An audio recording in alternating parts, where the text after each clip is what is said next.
اللہ سبحانہ و تعالیٰ نے غذا کے اندر ہی علاج بھی رکھا ہے. یعنی غذا صرف ہماری بھوک مٹانے کے لیے نہیں ہے، صرف انرجی دینے کے لیے نہیں ہے، بلکہ اس کے ساتھ ساتھ ہمارا علاج بھی. تو جب آپ کبھی بیمار ہوں اور کچھ کھانے لگے اور سمجھ نہ آئے کہ کھانا چاہیے نہیں، تو دعا کر لیا کریں کہ اللہ تعالیٰ اس کو میرے لیے غذا اور دوا دونوں ہی بنا. ٹھیک ہے، تو کوئی بھی فوڈ آپ کے لیے غذا بھی ہے اور علاج بھی ہے. کیونکہ ہم تو اپنی خواہشات کے پیچھے چلتے ہیں نا، یا پھر شبہات کا شکار ہوتے ہیں. ایسی باتیں بنی ہوئی ان کی کوئی حقیقت نہیں. پھر جب زندگی کا ایک وقت آتا ہے جب ہمارا جسم جو بہت زیادہ اس میں ٹاکسنز ہو جاتے ہیں، وہ غلط غذا کھا کھا کے جب وہ اپنے اثرات چھوڑنے لگتا ہے، تو پھر ہم کہتے ہیں اچھا چلو پرہیزی کر لیتے ہیں. تو پہلے سے اگر کر لیں تو زیادہ بہتر ہے. ٹھیک ہے، تو اگر میں آپ سب کو یہ ہوم ورک دے دوں کہ اپنا بلڈ گروپ جانیں اور اس علم کو مزید تھوڑا سا حاصل کریں، تو اٹس انٹرسٹنگ اور اس سے فائدہ ہوتا ہے. پہلی بات یا پہلا اصول کلیہ قاعدہ یہ ہے کہ صحت کو نقصان دینے والی غذا سے پرہیز کریں. محمود بن لبید رضی اللہ عنہ سے مروی ہے کہ رسول اللہ صلی اللہ علیہ وسلم نے فرمایا، اللہ تعالیٰ اپنے بندے کو جس سے وہ محبت کرتا ہو دنیا سے اسی طرح بچاتا ہے جیسے تم لوگ اپنے مریض کو کھانے پینے سے بچاتے، اور کھانے کی صورت میں تمہیں اس کی طبیعت خراب ہونے کا اندیشہ ہوتا ہے. اچھا، کچھ چیزوں کی الرجی تو بہت معمولی ہوتی ہے لیکن کچھ بہت سیویئر بھی ہوتی، تو اس کا بھی آپ کو پتا ہونا چاہیے، اور جس سے ایک دفعہ نقصان ہو جائے دوبارہ اس راستے پہ نہ جائیں. رسول اللہ صلی اللہ علیہ وسلم نے فرمایا، جب اللہ تعالیٰ کسی بندے سے محبت کرتے ہیں تو اسے دنیا سے اس طرح روکتے ہیں جس طرح تم میں سے کوئی اپنے مریض کو پانی سے روکتا ہے. بعض بیماریوں میں پانی پینا نقصان دہ ہوتا ہے، کسی کو معلوم ہے؟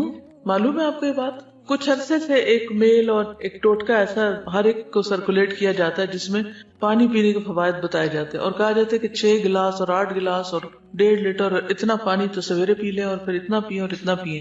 یہ نسخہ بھی سب کو سوٹ نہیں کرتا، کیونکہ کچھ بیماریوں میں زیادہ پانی پینا نقصان دہ ہے. کچھ ہے اندازہ آپ کو وہ کون سی بیماری ہو سکتی؟ کڈنی ریلیٹڈ، کیونکہ بعض لوگوں کی کڈنیز ویک ہوتی ہیں، پوری طرح فنکشن نہیں کرتی. جب آپ ایکسٹرا پانی پی جاتے ہیں تو ان کو کام کرنے میں دقت پیش آتی اور وہ نقصان دہ ہوتی.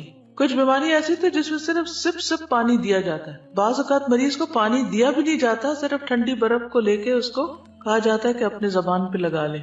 یہ پانی نقصان دہ ہے اس کے لیے. یس، وہ کہتی ہے میری خالہ کو 24 گھنٹوں میں 1 کپ پانی پینے کی اجازت ہے.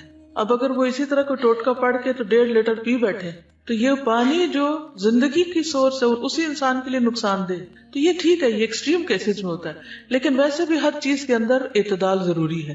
کچھ عرصے تک تو یہ تھراپیز آپ کو کام دیں گی، کچھ عرصے کے بعد پھر وہ آپ کے لیے الٹا مشکل کا سبب بنے گی. ایک اور چیز یہ ہے کہ جب پانی پیئے مثلا تو ایک دم انڈیلے نہیں، انڈیلنے سے پرہیز کریں.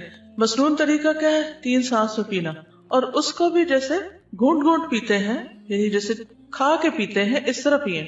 ٹھیک، ایک ہوتا ہم تیزی سے پی جاتے ہیں، تیزی سے نہیں پی، رائٹ، گھونٹ گھونٹ گھونٹ گھونٹ کر کے. یعنی یہ نہیں کہ آپ کے ہونٹوں سے حلق میں جا پڑے، ٹیپ کھل گیا اور وہ ڈائریکٹ وہاں جائے، یعنی کہ آپ کی زبان اور آپ کا منہ جو ہے اس کا مزہ چکھے.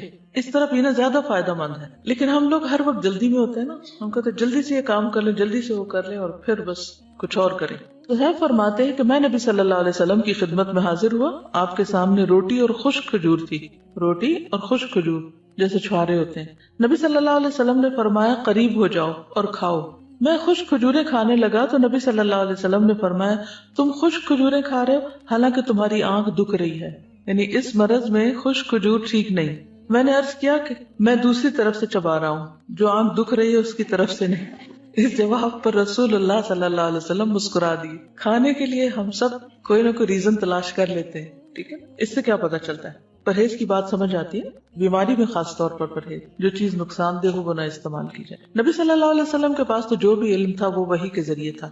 ٹھیک ہے، تو اس لیے ان چیزوں کو تو ہم ایز اٹ از لے سکتے. پھر بلا وجہ کی دوائیوں سے پرہیز. کچھ لوگوں کو دوائیاں کھانے کا شوق ہوتا ہے، تسکین ہوتی ہے ان کو دوا کھا کے. اچھا، کچھ بچوں میں بھی یہ مزاج پایا جاتا ہے کہ بڑے شوق سے دوا کھاتے، جہاں کہیں کوئی دوا دیکھتے ہیں وہ کھانے کے لیے مانگتے ہیں، کیونکہ اب کئی طرح کے فلیور بھی شامل کر دیے گئے ان دواؤں میں. کوئی وہ سیرپ پی جائیں گے، کوئی گولیاں کھا جائیں گے.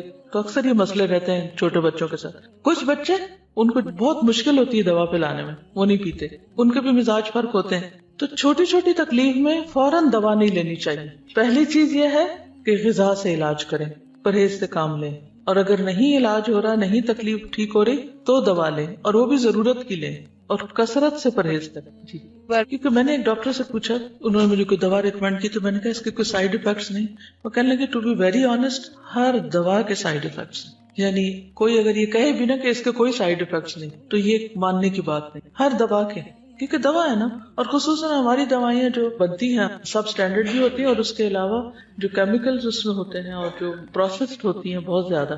ایک تو ہوتا نا کہ کوئی جڑی بوٹیاں ہیں یا کوئی غذا ہی سے ملتی جلتی دوائیں, اور ایک یہ ہے کہ ان کو اتنے پروسیسز سے گزارا جاتا ہے اور اس میں کلر شامل کر لیے جاتے ہیں کہ ان کے سائیڈ افیکٹس ہوتے ہی ہوتے ہیں. ٹھیک ہے, تو ہر دوا زہر ہے یا عنقریب زہر بن جائے گی, کیونکہ جب اس کی کثرت ہو جائے گی, زیادہ وہ آپ کے جسم میں اس کی کوانٹٹی ہو جائے گی, تو وہ زہر بنی. جب دوا چھوڑے بھی تو سٹیپ بائی سٹیپ چھوڑے, ایک دم نہیں چھوڑے. حضرت عائشہ بیان کرتی ہیں کہ بعض اوقات رسول اللہ صلی اللہ علیہ وسلم کو کوکھ میں درد ہوتا اور بہت شدید ہو جاتا. ایک دن رسول اللہ صلی اللہ علیہ وسلم کو یہ درد شروع ہوا اور اتنا شدید ہوا کہ آپ پر بے ہوشی طاری ہو گئی. ہمیں اندیشہ ستانے لگا, لوگ بھی خوف زدہ ہو گئے, اور ہمارے خیال کے مطابق آپ کو ذات الجم کی شکایت تھی, نمونیا جس کو بولتے ہیں. چنانچہ ہم نے رسول اللہ صلی اللہ علیہ وسلم کے منہ میں دوا ٹپکا دی, جس سے آپ کی وہ کیفیت ختم ہوئی. طبیعت کچھ سنبھلی تو آپ کو اندازہ ہو گیا کہ آپ کے منہ میں دوا ڈالی گئی ہے. آپ نے اس کا اثر محسوس کیا. آپ نے فرمایا, تمہارا خیال یہ ہے کہ اللہ عز و جل نے مجھ پر اس بیماری کو مسلط کیا, حالانکہ اللہ اسے مجھ پر کبھی بھی مسلط نہیں کرے گا.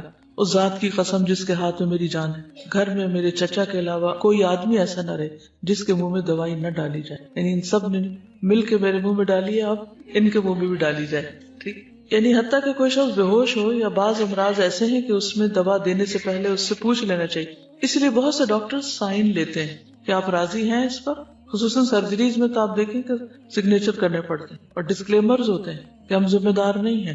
ٹھیک ہے, ہم آپ کی مدد کرنا چاہتے ہیں, لیکن اگر کچھ ہو گیا تو آپ خود ہی ذمہ دار ہیں. پہلا پوائنٹ کیا ہے؟ پرہیز علاج سے بہتر ہے.